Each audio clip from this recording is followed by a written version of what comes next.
Are you a little confused about journal articles and why your instructors keep asking you to find them and use them for your research? Well, I'm going to break it down for you. Let's get started. Now, this is us constantly surrounded with information from a variety of sources, and it can be a little overwhelming when you start to research. So today I'm going to give you a little context of where all this information is coming from and some of the people involved. First, we have experts and professionals, and you know these guys. They're people with advanced knowledge and experience in various fields, from healthcare professionals and lawyers to biologists and historians. Now, the thing about these experts and professionals is that they are constantly talking with each other about their fields.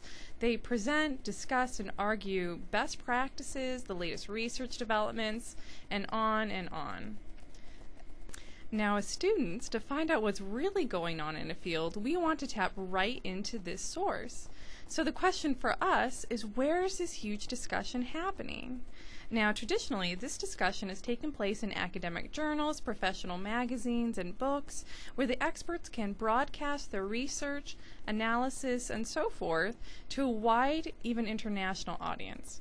But this conversation is also taking place at conferences, in newsletters, on listservs and blogs, and through official reporting.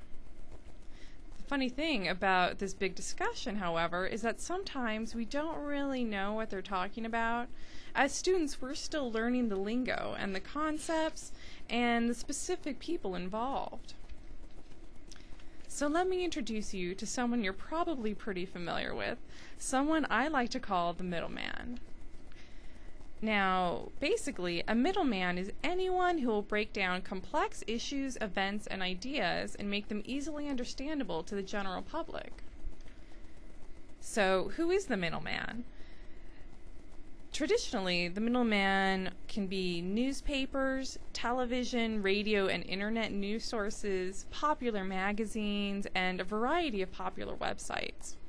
All of them acting as intermediaries and translators between the experts and us.